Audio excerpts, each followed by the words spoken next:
Let's take you right now out to some comments made by a neighbor, someone that potentially knew this individual in passing. Let's listen into this as we wait for more updates from our nation capital. One in, and they lived in apartment 1S. Okay. Elias, his name? Yes. Okay. Can you tell us about him? My interaction with Elias was infrequent. We would meet in the hallway or meet in the vestibule checking our mailbox. He was always friendly. On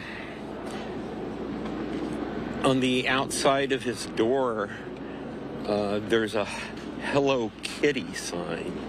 I mean, he seemed like a normal, friendly guy. There's a picture in his window. Have you seen it? Can you describe it? It's hard to tell. Yeah. Yes, it's a picture of the Palestinian child who was stabbed to death.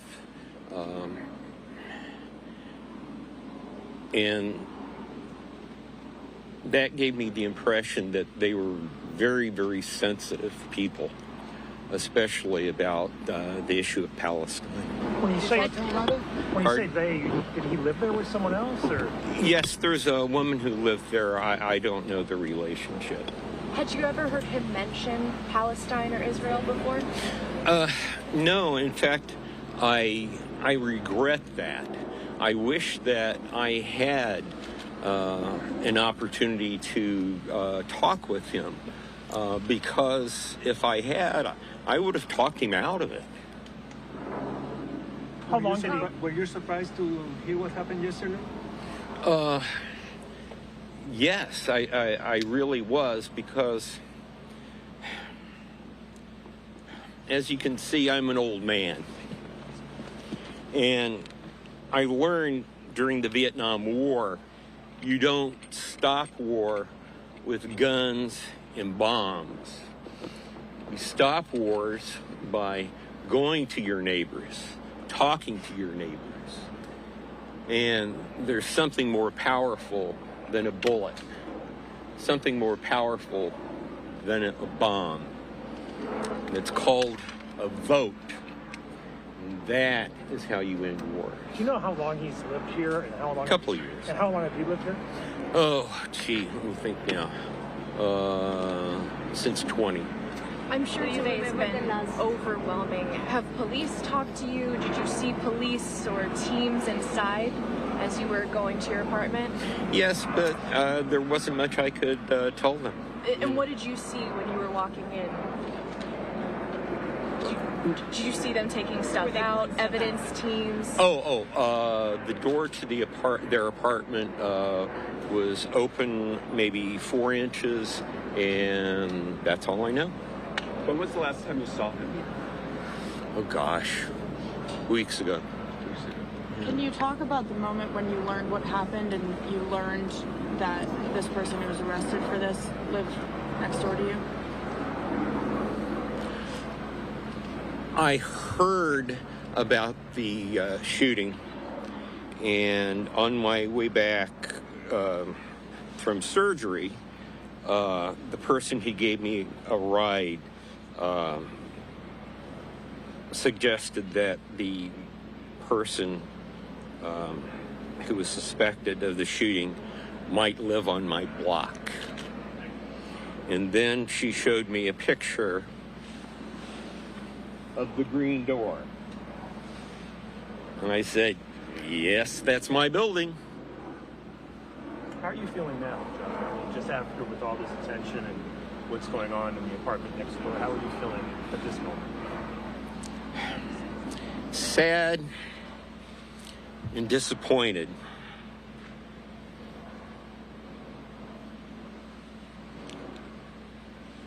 We have 2 people dead in D.C. We have 50,000 dead in Gaza. And how many children starved to death last night? In 1956, Israel invaded Sinai, they invaded Gaza. The United States president at the time, Dwight Eisenhower, put his foot down, and he told the French and the British, get the heck out of the Suez Canal, and he told Israel to get the heck out of Sinai and out of Gaza. Now, where would we be today if we had a president that could have said that 2 years ago? Excuse me, can you describe again the Elias personality that you met? Quiet and friendly. Quiet and friendly. Yeah, yeah.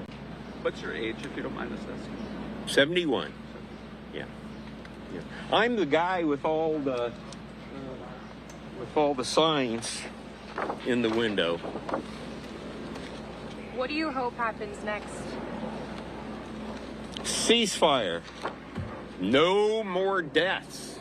No more deaths in D.C. No more deaths in Gaza. What about with your neighbor?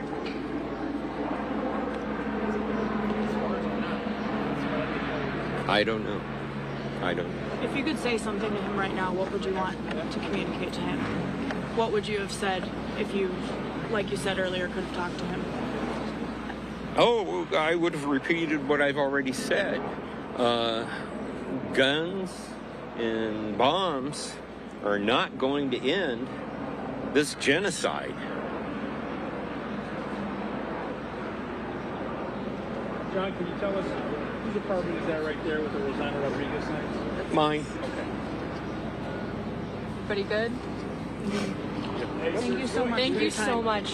Thank Okay. you. I know it's really overwhelming. All right, you're just listening in there to a neighbor of this individual that the gunman has identified as Elias Rodriguez, a 31-year-old individual out of Chicago, as the FBI looking into that apartment. You heard from the neighbor. It was obviously something that we don't typically hear. A very reflective neighbor talking about how he was nice in passing. Of course, saying he wished he could have talked to this individual out of this shooting. Of course, also calling for a ceasefire there in Gaza. All right, we're following it very closely here on Live Now from Fox, and we're also awaiting any comments from the White House. As you can see, the White House press briefing room filling up with reporters. We'll take you out to this as soon as it happens. But of course, learning more about these two individuals, learning more about the gunman in this. I do want to put up a post from Chicago. Our Fox 32 team, Paris Schutz, on the ground there, saying the apartment complex on North Troy in Albany Park, the home of the murder suspect Elias Rodriguez, swarmed by federal agents earlier on this morning.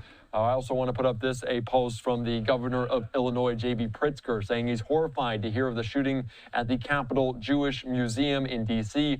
Shortly after the incident, I learned a team member was attending the event. While they're shaken up, they're safe.